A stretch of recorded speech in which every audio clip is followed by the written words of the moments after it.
Hey y'all, glad you're here. Thanks for coming. Hey, my name is Ogden Tabb, and I work for Chick-fil-A. Well, that's not really the most important thing about me. The most important thing you need to know about me is I am a husband. I have a bride, been married for 16 years, and I'm a dad. So I got 5 kids, my oldest of which is 14 and he's in 8th grade, and all the way down to a little 3-year-old. So our house is madness and fun and loud, etc. So appreciate you taking your time. I hope this is informative and useful information we'll be talking about. It's going to be kind of, I don't know exactly discussion style, but it'll be responsive at a minimum, all right? I tried to do a multimedia thing, but it always doesn't work. So I said, forget it. After spending an hour or so trying to get it worked out, I figured we could just talk. So let me tell you about my role at Chick-fil-A, and it'll kind of frame, and a little bit of my history. It'll frame kind of where I'm coming from in being here. So I have a long, bizarre career path, the majority of which I spent 10 years on staff with Young Life. Some of y'all might be familiar with Young Life. I was the area director of Young Life here before Clay Bagby was the area director. So I left and did some banking and finance for a little bit and wanted to hang out with teenagers more because I really like hanging out with teenagers. And so this opportunity came up at Chick-fil-A. And so what I do for Chick-fil-A is I serve 3 different Chick-fil-A locations. I serve the one in South Augusta on Peach Orchard Road, the one in North Augusta, and the one here at Augusta Exchange, which is a partner with Augusta Prep. So we come and sell biscuits to you every Friday morning and all that sort of stuff. So we do a lot of stuff to do. So I do all the hiring, all the recruiting for all 3 of those locations. I review everybody's app. I interview people all the time. And I then spend a lot of time development, helping folks become better at what they do. You know, Chick-fil-A is, I don't know, does anyone like recognize that maybe there's something a little different about Chick-fil-A? My kids, so if you go to Taco Bell one day and then you go to Chick-fil-A the next day, is it the same experience? It's a little different. And I work for Chick-fil-A because there's some real core convictions that create that. The first and main core conviction is that they believe at their heart, and their founder believed, that every human being who walks on our property deserves dignity, honor, and respect. And so we do things the way we do things at Chick-fil-A because of that. And so if we're going to do things that way, we need people that are like-minded, that own that as well. We don't need their boss to tell them to treat people with dignity, and honor, and respect, but people who want to treat people that way need.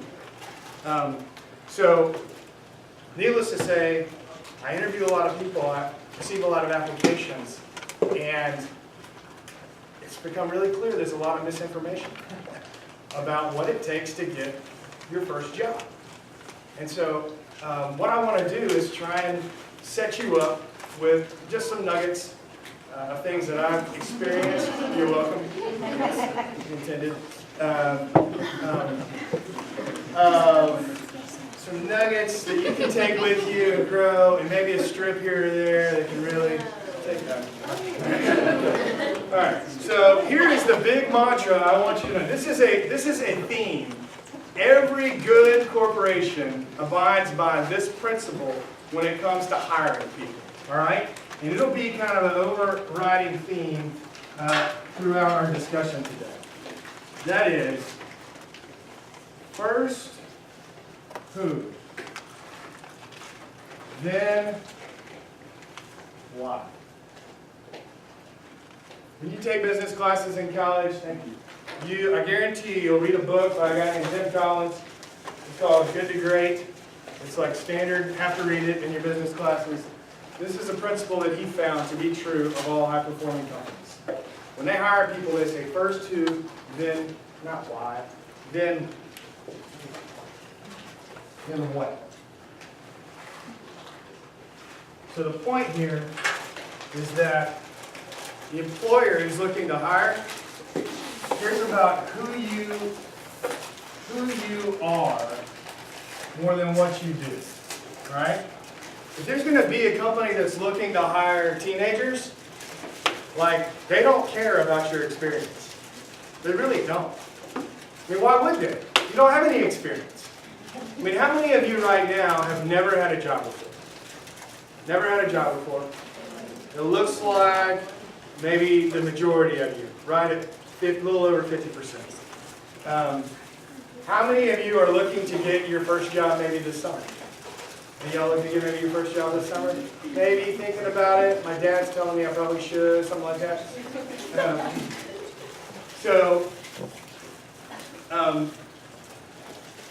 You need to know that who you are is more important to the person who's looking to hire you than what you do. All right? So let's establish everything along the entire process is you trying to communicate who you are. All right? Now, there are some things that are ingrained in the hiring process that set up for you to talk about what you do, but I promise you, the content of that stuff is not near as important as what it communicates about who you are. Let me unpack all that for you. Let's start at maybe the beginning of that process. We're going to start with, here we go. Here y'all don't use dry erase boards anymore. So, we're going to start before the interview. So before you even get an interview, all right, what do you need to do? What would you need to do before you even get an interview? Why? Research the company. Awesome. Why would you research the company? Go work there, you know about that. Okay. You want to see if maybe your values line up, right? You may want to see if, they meet your standards, right? I heard another great, apply, there we go. It sounds simple, but you have to submit an application, all right? Let's talk about the application for a minute. When it comes to the application, what do you think, well, before I do that, let me tell you about applications.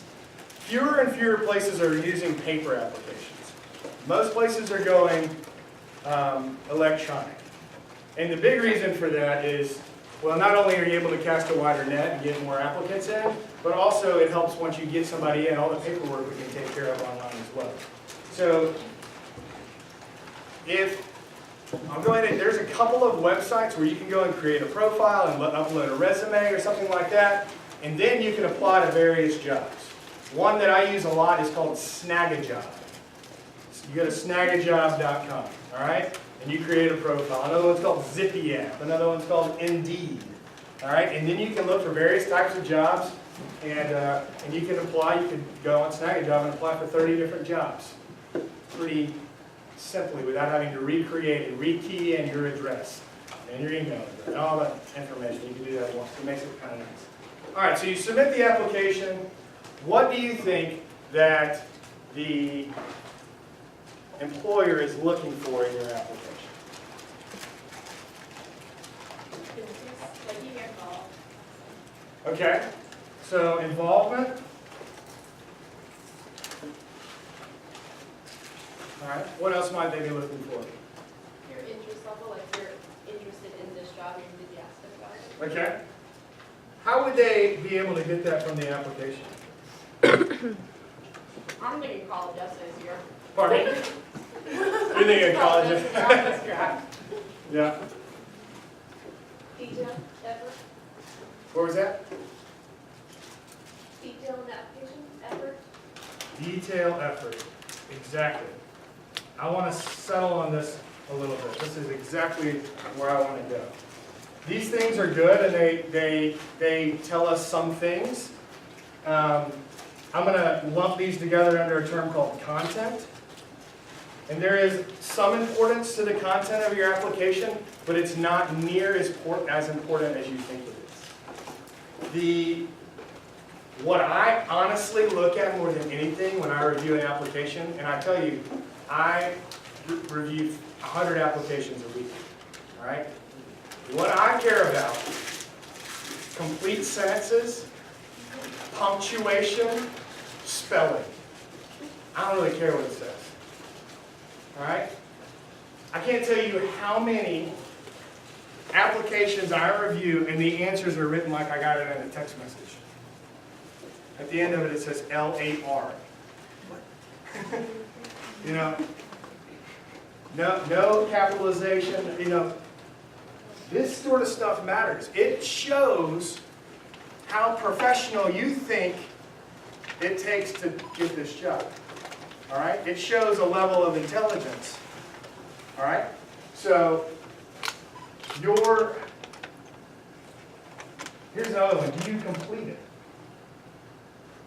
There may be 10 questions on it. Do you only answer 7 of them? Do you answer yes or no, or do you give a yes and a why? Right? Are you just trying to check boxes so you can say you submit an application? Or are you actually interested? Showing your interest level is communicated in this way. All right? So that's the big thing about the application. Let's go, we already did that. Research. Values line up. What would you look for in research? I'll give you a couple. Salary? You know what? I'm glad you brought that up though, okay? Because salary often comes up early. They're all the same. All right? Really. The salaries are all the same. They're going to be minimum wage to $10, nothing more, for entry-level jobs. And there'll never be anything more. That's the industry. All right? And that's a good thing. We want you to have jobs like that and then aspire for more. All right? So the pay will be what the pay is.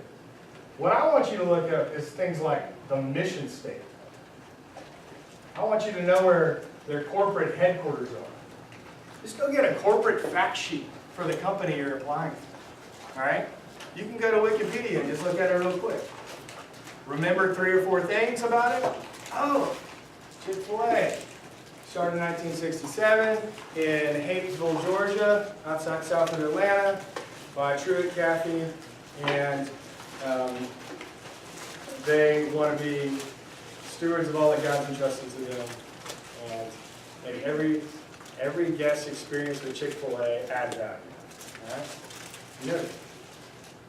So that's what you want to do research-wise. All right. Last thing I want you to do to prepare. So you're preparing, you do a little research, you do a little preparation. Your application is intelligently legible and has proper grammar. Now, the third thing I want to mention here before the interview is something you may not have considered. When you submit an application with Chick-fil-A on Snag-a-Job, you take an assessment. It takes about 20 minutes, and it's all these questions, and it's just basic little stuff. Basic math, basic literacy, then like some attitude assessment kind of stuff, some personality assessment kind of stuff, some teachability stuff, right? And then it comes up with a score, and the score is like a test at school. It's on a 0 to 100 scale. Rarely do I ever get anything 97 or higher. If I ever do, it's usually an automatic call in for an interview. All right, I got one last week from a kid who goes to Richmond, and it was a 98. And I was all fired up. And so I did my normal due diligence, and I went and looked at his social media profile. All right? And bless his heart, but there were a lot of fingers of the middle variety. There were There were pictures that objectify women. There were comments about, you know, this person doing this thing and blankety blank. And it was just a quick decline. I didn't waste my time calling it and setting up an interview. That is not the who that we want. The 98 showed me the what that he could do, but the who that he was did not fit. And I moved on. So before your interview, I encourage you, if you need to, clean up your social media. Right? Clean it up. Make sure you got a good profile picture that is appropriate. Make sure if you need to make stuff private, if you want to keep it on there, make it private. Right? But all employers are looking at that. So that's before the interview. I feel good about that? All right, so now you got the interview. Now you're going to show up. You're going to be communicating your who, the who you are. You're going to talk a lot, but there's going to be a lot of stuff that's completely unspoken that's going to communicate who you are. What sort of things would those be? What you wear. Wear. Dress. Okay. What else? Your attitude. Attitude. Say again? Posture. Posture, okay. Maybe whether or not you look in the Good. Eye contact. eye. Is the handshake thing? Pardon? That handshake? Handshake, sure. Is that still a thing? Absolutely. Still is. It's still a thing. No, we found it back in 1999. Although Donald Trump hates them, he wants to do away with it. So maybe an executive order tomorrow. About confidence? Pardon me? Confidence? Confidence. Okay. Exactly. So, y'all are nailing it here. I'm going to add a couple of other things here. Let me hit on a couple of these, a couple of details. Dress. All right. Fellas, tuck your shirt in and wear a collar. You know, ladies, don't wear something revealing. All right, because either they're gonna not hire you, decline you right away, which you don't want, or they're gonna hire you right away, which you don't want. All right. If somebody wants to hire you right away because you wore something revealing, you don't want to work with them. Trust me. All right. So, what you wear matters. No ball caps, no gym shorts, no gym pants, right?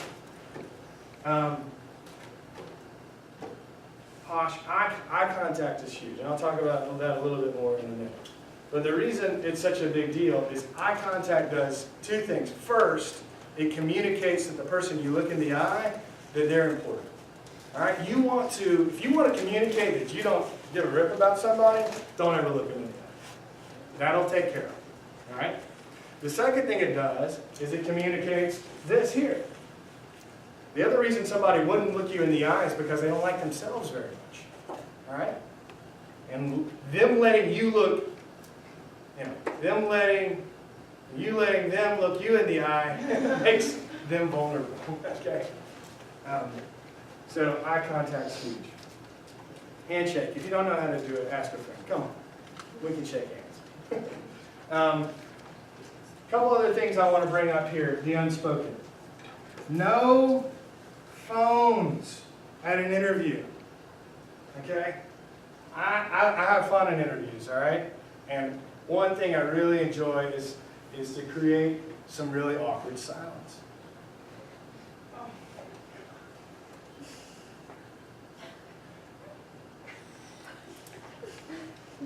And you'd be so shocked at how many times when I leave that awkward silence, they'll snag your phone out of their pocket and look at it. And they'll like check their Snapchat. I'm not, what? Leave it in the car, okay? You're at an interview, all of your attention needs to be there, all right? It seems so simple, but the thing like the phone that's connected to us, like I wish mine was in the car right now, right? It's so connected to us, we don't even realize we do it, right? So, that one, okay, here we go. Here's another good one.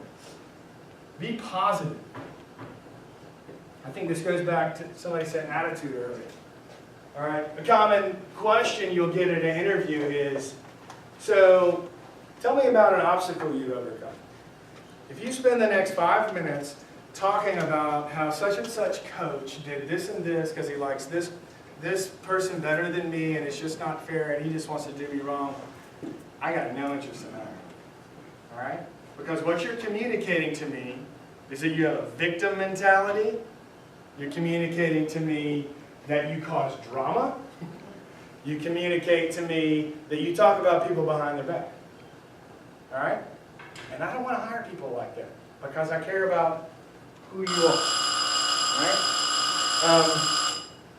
If you get a question like that, I want to see you take responsibility, and I want you to describe what you did to overcome the obstacle. Not about how you got wrong. All right? We all get wrong. Everybody's been wrong. All right? Lombardi time. Anybody know what Lombardi time is?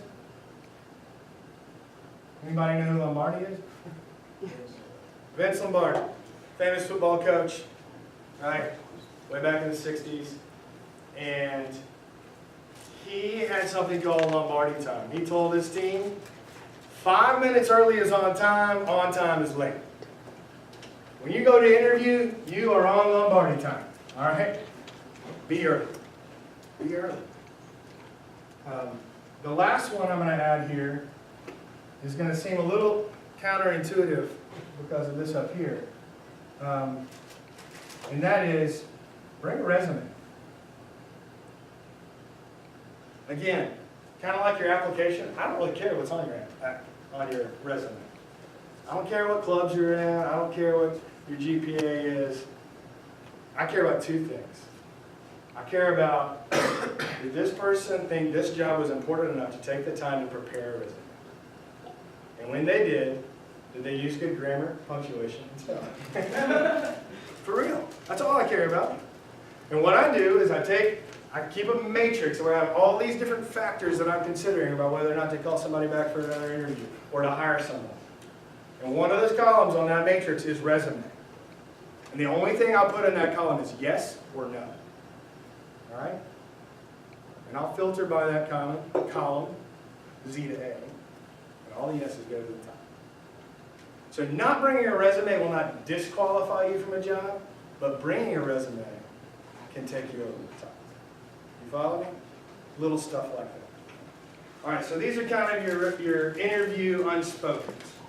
All right. So, kind of know what you need to do beforehand. You need to know what you need to do when you arrive. Now let's get in the head, if we can, for a minute, of the employer. And I want you to tell me what you think they're looking for. What are they looking for? Okay, enthusiasm. What? Okay. Dedication. Work ethic. Dedication.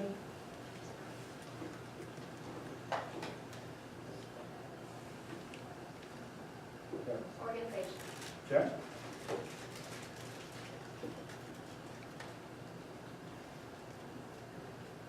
Initiative. Okay. Good.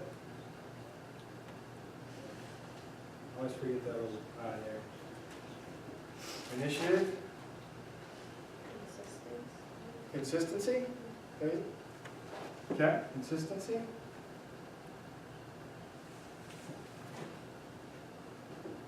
Any more? There's three big ones that I'm going to add to this list. They're really big for me. All right? The first one is integrity. People will do the right thing.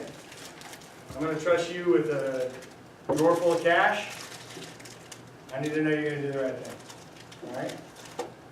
I'm going to put you at a register where your friends are going to come and say, hey, slip me a, I know I'm going to pay for a 6-count nugget, but go ahead and give me a 12, right? Integrity.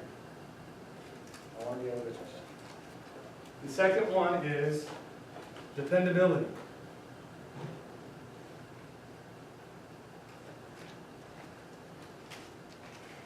At our restaurant, for instance, at the Augusta Exchange restaurant, we have 110 people on our staff. At our peak time, it takes 65 people to operate that restaurant. It's a lot of people, isn't it? What do you think will happen when a couple of people call and say, I can't come in today. I'm not feeling well. Okay? We need dependable people. Dependability is huge. The last one I want to bring up is teachability. All right? Teachability is, I don't want people who walk in and say, I got this. I know. All right. Making a milkshake is not hard, right? But you've probably never done it before. You got to let somebody show you how to do it, right? And the more teachable you are, the more responsibility you'll end up getting. I want people who are teaching. One last thing, and this is a little bit, well, not everyone's looking for this, I'll say that. But Chick-fil-A is, I'll tell you. And that is a servant attitude or heart. Somebody who's putting the other person in front of themselves, be it the guest or their coworkers. All right? So, what's interesting about this list that y'all came up? Y'all obviously listening to me earlier when I talked about the overarching theme. If we could sum this up in one word, what would we do? If we could sum this list up in one word, what would it be? Bam. Exactly. It's character that matters. All right. Now I want to make another list. What's your employer that you're interviewing with looking to avoid?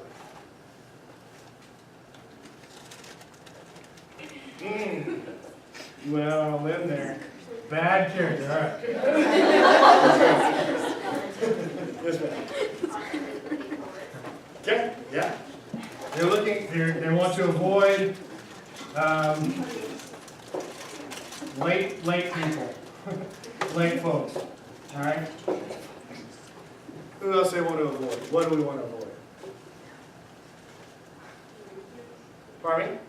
Rudeness, yeah. Absolutely.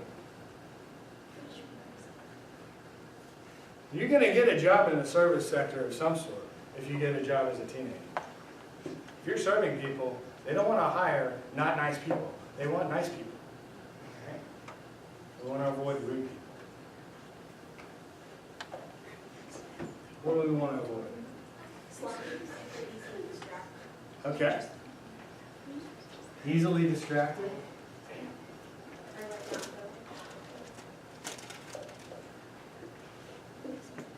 All right.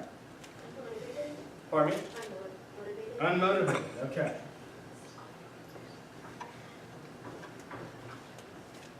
All right, I'm going to add a couple here that are important to me. My big one here, this is my big one. I want to avoid drama. All right. It's, 9 to 11. We close at 10. The restaurant's pretty empty. And I got 20 high school and college age folks trying to shut down this restaurant. Drama is the last thing I want. If there is drama, I guarantee you I'll be there past midnight. And I don't want to be there past midnight. Nothing kills morale in the culture of a workplace like workplace drama. If I can avoid drama, I will. The other big thing I'm trying to avoid is a flight risk. All right?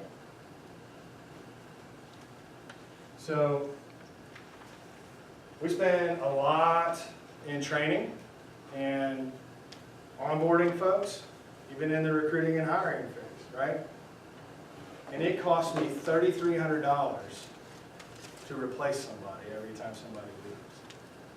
I don't want to do that very often. I want folks who I think are going to stay around, all right? And if I get a sense that somebody's taking on more than they can, more than they should, I'm going to be hesitant. If someone has shown a history of bouncing 2 or 3 months from job to job, I'm going to be a little skeptical. All right, so here's what you need to know now. 2 things first, real quickly. If any of you find that this column more defines you than the left column, your first job to prepare for an interview is to get yourself from this column over to this column. All right? So you can identify that stuff. You go to a super school with lots of people who love you and who can help you get from there. All right? So that is your first task, is to move from the right column to the left column. The next thing is this. Now that you know what they're looking for and what they're looking to avoid, you need to discover ways that you can communicate that you have these things. All right? We've talked about some little ways that you communicate those things. Now we're going to transition and talk about how you can do it in an actual interview. All right? So, one thing we've got that we see more and more of, because it's really efficient, and I do this a good bit. I do probably, again, I work at 3 restaurants, so I do at least one of these a week. And that is a group interview. I do lots of group event interviews. If I can spend 2 hours getting to know 30 people so I can find the 6 that are worth a half hour each, that is a whole lot better than spending 15 hours interviewing everybody one-on-one. Right? So it's efficient. So let's talk about group interviews for a minute.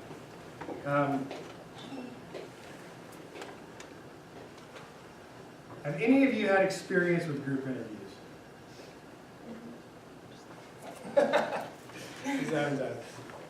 Yeah. Colleges. Okay. So a handful of things you need to know. Similarly to what I was talking about with the resume and the application, is the content isn't near as important, right, as what it shows in who you are. All right? So whoever's putting on a group interview, their primary task during the interview is observation. So they're just observing you. They want to put you in situations with other people you don't know, so that you can kind of push aside some of your, your kind of pre-packaged responses to interview questions, and the real you come up. All right? So they're just going to be observing. They're going to observe your interaction. They want to see how well you communicate with the rest of the team. How well you communicate with others. They want to observe how engaged you are.